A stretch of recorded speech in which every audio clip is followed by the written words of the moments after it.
Bonjour à tous, ravi de vous retrouver sur France 24 en cette mi-journée. Bienvenue dans ce Paris Direct. Voici tout de suite les principaux titres du jour. À la une de l'actualité, cette nouvelle donne à Alep. Les regards sont donc tournés en ce début de semaine vers le nord de la Syrie. Ces dernières heures, le régime de Bachar al-Assad a perdu le contrôle d'Alep. Voilà, c'est la première fois depuis le début de la guerre en Syrie en 2011 que le pouvoir, un allié de l'Iran et de la Russie, perd totalement le contrôle donc de cette ville. Un revers cinglant évidemment pour le régime de Damas. On va en parler avec vous, Gauthier Rabinski. Bonjour. À quoi est due cette opération fulgurante et donc le retour des islamistes à Alep? Il faut faire le lien avec le cessez-le-feu en vigueur depuis quelques jours au Liban.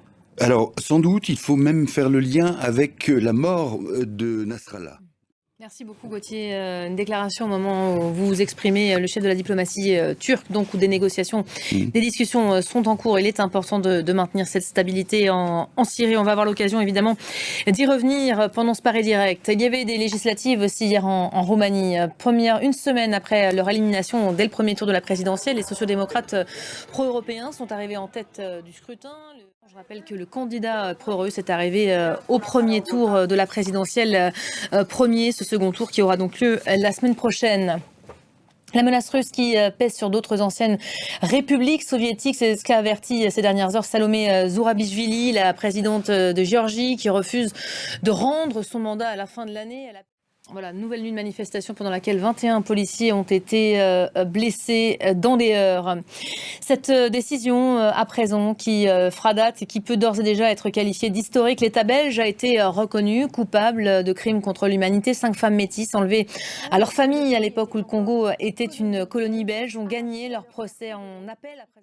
Les politiques françaises à présent. Début de semaine crucial pour le gouvernement Barnier à l'Assemblée. Ce n'est plus qu'une question d'heure. On va retrouver tout de suite sur place notre envoyé spécial James Sandré pour nous faire vivre ces heures avant la présentation des résultats. Bonjour James, pardon. Un mot d'abord pour commencer peut-être des différents scénarios possibles aujourd'hui. Oui, alors absolument.